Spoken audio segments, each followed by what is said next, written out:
ধরে, বুঝিস না? এতিমের হক মেরে খাওয়ার জন্য আমার বাপের নামে আমার দাদা জায়গা লিখে দিল, সেটা উল্টায় নিয়ে তোর বাপ গিলছে। যত দাদার যত ম্যাক্সিমাম সয় সম্পত্তি সব তোর বাপ গিলছে, গিলে এখন মরছে।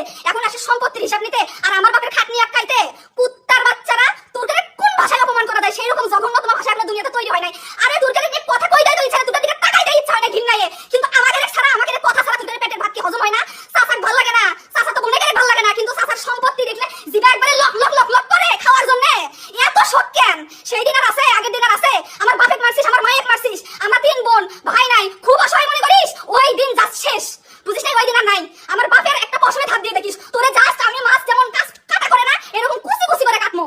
তোরে জাস্ট তোরে আমি জবাই করে দিমু। তোরে আমি ওপেন চ্যালেঞ্জ দিলাম, আমি আয়ো বালির বড় মেয়ে, তোরে আমি ওপেন চ্যালেঞ্জ দিলাম। তুই আমার বাপের শুধুমাত্র একটা পশমে হাত দিয়ে দেখিস, আমার বাপের একটা ক্ষতি করে দেখিস। কি সম্পত্তি খুব ভালো লাগে না? সম্পত্তি খুব ভালো, কোথায় কি আছে, কোথায় কি খামসা মেরে কামড় মেরে খাওয়া যায় সেই ধান্দায় থাকিস, কোথায় কি দখল করে খাওয়া যায় সেই ধান্দায়। দখল করে আসিলি এত বছর, এখন বাইরে করে নিছি, এখন কি জ্বলন উঠে গেছে যেখানে সেখানে ঢালতেছিস? এই কুত্তার বাচ্চারা, কত বড় সাহস হয় তোদের, হ্যাঁ?